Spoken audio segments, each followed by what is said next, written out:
You're not unhappy because you lack things. You're trapped by a mind that treats every arrival as only the start of another chase.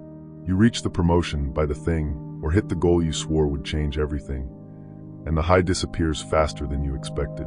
That vanishing satisfaction is not a moral failing. It's the way your mind naturally resets after gains, quietly moving the finish line every time you cross it. Worse still, your brain separates wanting from liking. The drive to pursue the next reward is often stronger than the ability to enjoy the reward itself. So even when life improves, the internal restlessness remains. Layer on top of that the constant comparison on social platforms and a culture that glorifies material milestones, and you begin to live inside a system that quietly manufactures discontent.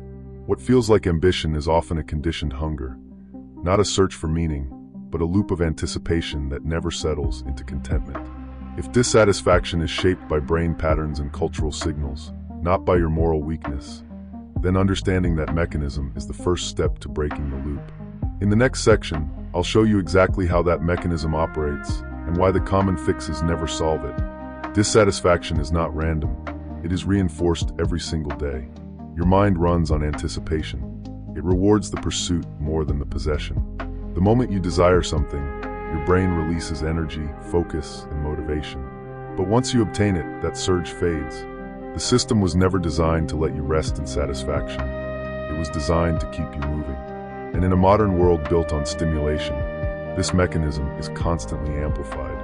Notifications, achievements, metrics, likes, upgrades, each one promises a small spike of validation. You begin to associate progress with worth and movement with meaning. Stillness starts to feel uncomfortable, even threatening. So you keep adding goals, adding inputs, adding distractions. Not because you truly need them, but because silence exposes the unease underneath. Over time, dissatisfaction stops being a reaction to circumstances and becomes your default operating mode. But here is the deeper problem.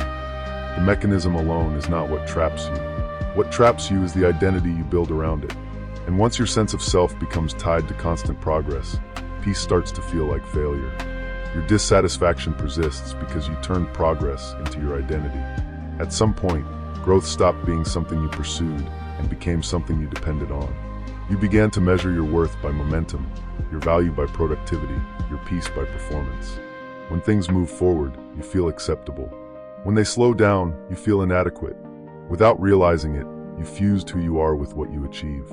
And once identity is attached to progress, satisfaction becomes dangerous. Because if you ever feel enough, the chase loses meaning. And if the chase loses meaning, who are you without it? So you stay restless. You stay upgrading. You stay striving. Not because you always need more, but because stopping would force you to confront yourself without the armor of ambition. Dissatisfaction, then, is no longer about goals. It becomes a way to avoid stillness. And stillness is where identity feels most exposed. So if the real problem is not your goals, not your brain, and not even society, but the way you've tied your identity to constant becoming, then the antidote cannot be another achievement. It has to be something far quieter and far more radical. The antidote to dissatisfaction is not getting more, it is loosening your grip. If dissatisfaction is fueled by constant pursuit, then the solution is not acceleration, it is interruption. You interrupt the cycle by separating your worth from your progress. You allow achievement to be something you do, not something you are. You reduce unnecessary stimulation so your nervous system can recalibrate. You create moments where nothing is being improved, optimized, or compared. At first, this feels uncomfortable because the mind equates stillness with stagnation. But gradually something shifts. You begin to experience value without performance. You begin to feel presence without progress. Contentment stops being a reward for winning and starts becoming a baseline you consciously choose. Enough is no longer a milestone in the future. It becomes a decision in the present. And once that decision stabilizes, the chase loses its urgency. This does not mean you stop growing. It means growth no longer owns you. And when growth stops owning you, dissatisfaction stops controlling you. Peace was never waiting at the finish line. For years, you may have believed that satisfaction was hiding inside the next achievement, the next improvement, the next version of yourself. But the finish line keeps moving because it was never designed to hold peace in the first place. The mind is built to chase. Society is built to amplify that chase. Identity is built to protect it. And yet, Beneath all of it, there is a quieter truth. Nothing external can permanently stabilize an internal restlessness. That stabilization only happens when you stop negotiating your worth with outcomes. When you allow this moment, incomplete, imperfect, unoptimized, to be sufficient. Growth can continue, ambition can remain, but they no longer determine whether you are whole. The shift is subtle, almost invisible, but once it happens, dissatisfaction loses its authority over you. The antidote to dissatisfaction is not more. It is enough.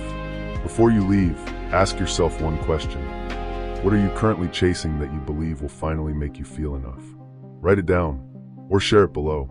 Sometimes awareness is the first interruption. If this kind of thinking helps you slow down and see clearly, subscribe. There's more coming.